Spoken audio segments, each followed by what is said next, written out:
I'd like to give a lot of credit to Coach Starkey defensively. He did a tremendous job of not allowing them to get the ball inside in the paint. 52-8, but remember, I'm more interested in the 52. The 8. That's all they got. And we forced them into taking shots that they didn't want to. We worked as hard on that game to get ready for UALR as we did to get ready for Mississippi State or South Carolina. Give Coach Starkey a lot of credit. He was in there, had their attention. Then when they opened up the second half, it went 4 for 8 to open up. He got on them a little bit, and we shut them down the rest of the way. Now, you will see Coach Foley get that team ready by conference play, and they'll be back in the NCAA tournament like they always are. But I thought we were focused. We knew what we wanted to do. Even when we got down 9-4, we were taking good shots. And all of a sudden, we started getting the ball inside at will. And Sierra has done a very good job.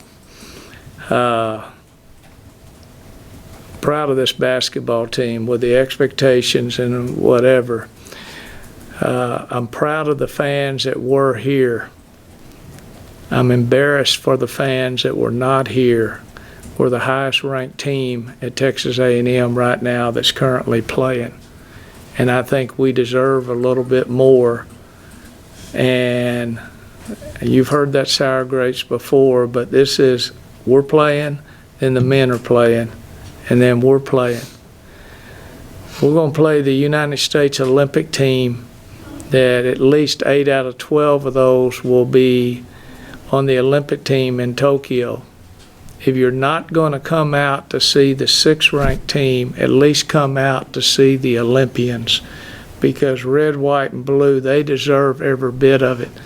They had 4,100 at Stanford. They had 6,100 last night, and I promise you they'll have 8,000 to 11,000 when they play Oregon on Sunday. So I'm hoping my fans are listening. I'm calling you out right now a little bit, fans. I want you to come out and honor the red, white, and blue as much as the purple. And I keep thinking of Sylvia Fowles coming in, the LSU kid.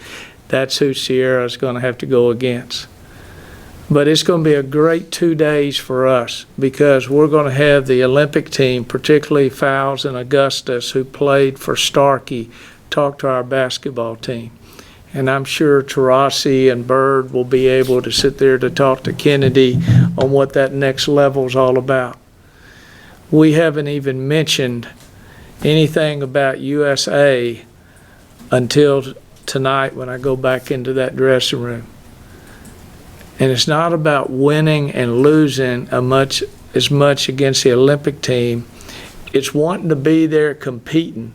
Why did they choose us instead of some other Big 12 or some SEC schools?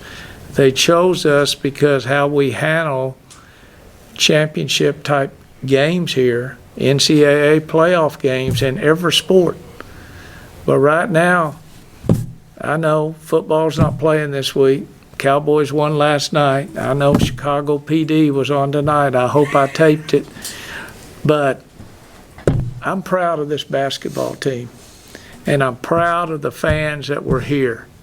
Those are season ticket holders, 95% of them that come thick or thin, and they're with us. What I've got to do a better job, I've got to go back door to door like I did when I first got here. I've got to do a better job of marketing and putting butts in seats, and that's on me. That's the job of a head coach at any women's basketball program. It's up to the head coach. And you'll see me on the streets or at Walgreens or Walmart or whatever, passing out tickets or shaking hands and trying to get people to come out and see this team because this team is pretty damn good. I'm sorry, my monologue is over. You can wait for Stephen Colbert at 10:30 to see the second half. Don't put that on there. I'll get in trouble.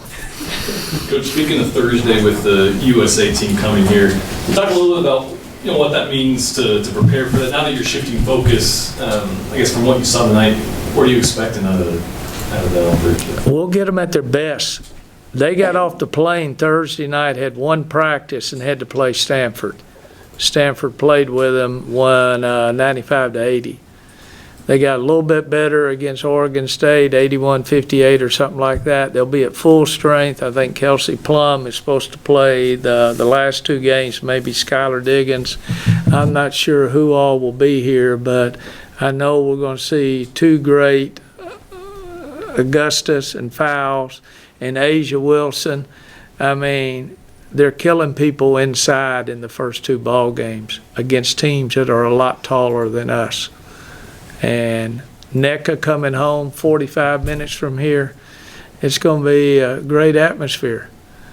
I just hope our fans will want to come out and see the future gold medal Olympic team, because it's going to be special. About the only two that are not playing that I know will make the team will be Griner and Deladon, who's hurt. Griner's in Russia making a lot of money right now. Does that, you said that they're killing teams inside, does that help that Sierra Johnson had the game she had? Oh, yes. To kind of prepare for that?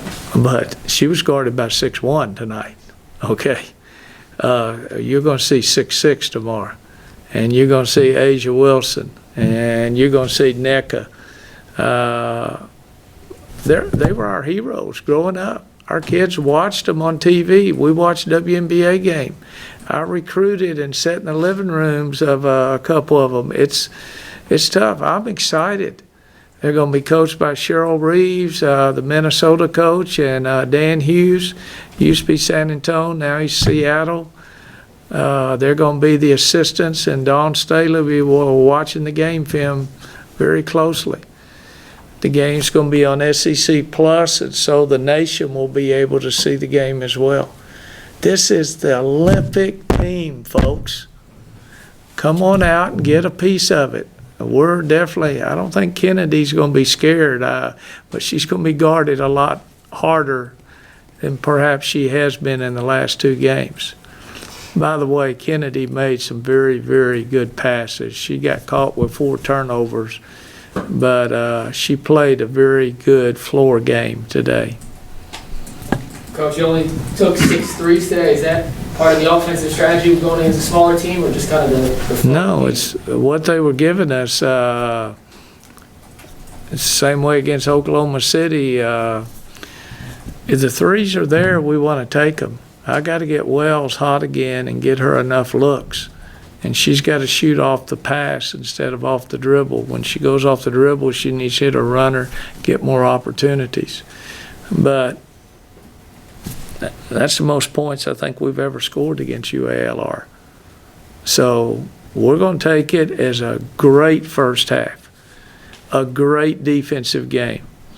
I was able to get 11 players, a lot of minutes, and Wilson's working slowly in shape, and Indy did a lot of good things. That's the best she has looked since she's come off of the hamstring. So I'm just proud for my kids. I was able to rest a lot of kids, particularly my point guard. And Lil McKenzie came in there and hit a couple of shots. So that built her confidence up. For an opener, is that the longest you've kept your jacket on when you consider about how? Yes, and I was burning up, yeah, probably for an opener, but I was so happy the way we were playing defense. Even when we were down 9-4, we were taking good shots. They just hit shots.